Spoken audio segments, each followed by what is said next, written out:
Hi, I'm David. Let's look at this problem. We're given x equals t squared minus t and y equals t cubed minus 3t minus 1. We're given this set of parametric equations. And we're asked to find the equations of the tangent lines at the point where this curve intersects with itself. Okay, in order to start this problem off, we need to figure out where does this curve intersect with itself. Now, an easy way to do that is to use our graphing utility. So let's do that. So I'll use my graphing utility and I'll make sure that I'm in parametric mode. And then I'll plot y equals, well, let me plot x equals t squared minus t, and then y equals t cubed minus 3t minus 1.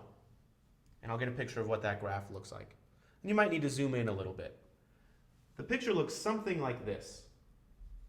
It looks like the graph intersects itself, or the curve intersects itself at the point 2, 1. It looks like it does something like this.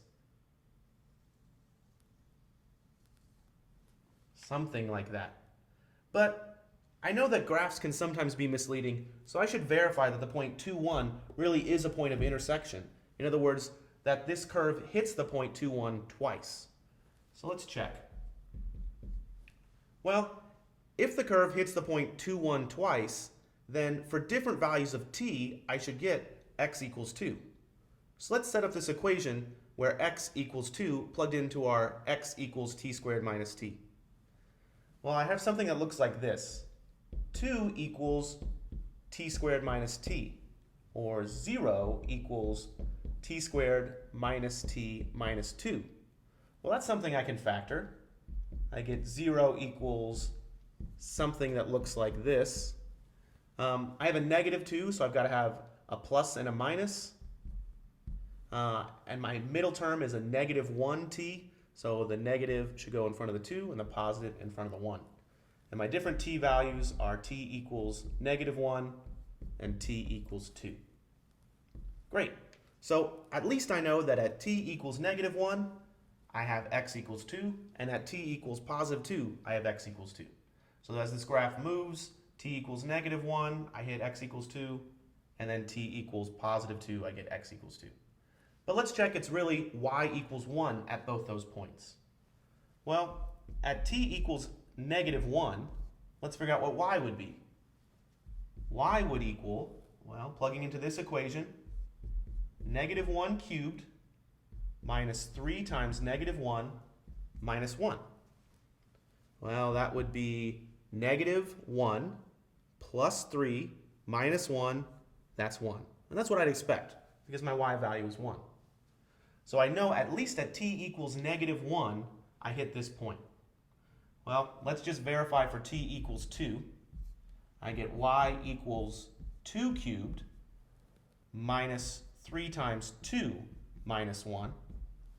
That's 8 minus 6 minus 1. Well, that's 1 as well. So I know that this point 2, 1 is my point of intersection. Now, in order to find the equation of the tangent lines, I need to look at this and I need to find the derivative, dy over dx, at two different values of t. At t equals negative 1 right here, and at t equals 2 later on in the curve right here. And I've got these two tangent lines. Well, in order to find those values, I need a point, or in order to find those equations, I need a point and a slope. The slope is going to be dy over dx. So let's find that first. dy over dx, well, I have a parametric set of equations, so I can say that this is the derivative of y with respect to t over the derivative of x with respect to t. The derivative of y with respect to t is 3t squared minus 3. The derivative of x with respect to t is 2t minus 1. So that's the slope of the tangent line at all values of t. But I care specifically about these 2 points when t equals negative 1 and when t equals 2. So let's look at those. If t equals negative 1, what do I have? Well, I need my slope.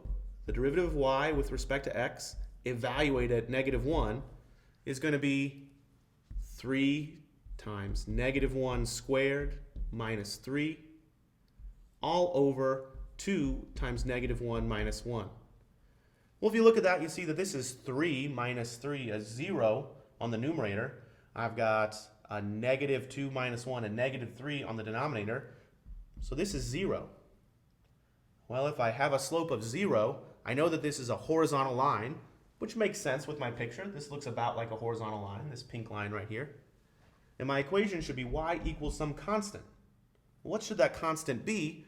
It's whatever the height of that point is. In this case, y equals 1. So that's the equation of my first tangent line. Now let's look at what happens when t equals 2. Well, at t equals 2, I have this blue tangent line. I should figure out the derivative of y with respect to x evaluated at 2, which means I'm just going to plug in t equals 2 into this formula right here. So I've got 3 times 2 squared minus 3 all over 2 times 2 minus 1. Well, if I simplify that, I have 3 times 4, which is 12, minus 3 is 9, all over 4 minus 1, which is 3. And that's the same as just 3. Okay, so my slope is 3. So if I want the equation of the line, I plug into the point slope formula. Y minus my y value, which is 1, equals my slope, 3, times the quantity x minus my x value, x minus 2. Well, if I rework that equation, I can say y equals 3x. I'll bring this 3 inside the parentheses and I'll have a -6. But then I'm also going to add 1 to both sides. -6 plus 1 is a -5. And I get 3x minus 5. And I should just verify that that makes sense with my picture. It could be that this has a positive slope of 3. It's definitely positive, and it's pretty steep. So this line could have a slope of 3. And it does make sense that this could hit the y-axis down here at -5. So an equation of y equals 3x minus 5 makes sense. So either way, I have found my derivative, and I found that at each of these points, at t equals -1 and t equals 2, I found those derivatives at those points, and then found the equation of the tangent lines. Y equals 1 and y equals 3x minus 5. Thanks for watching.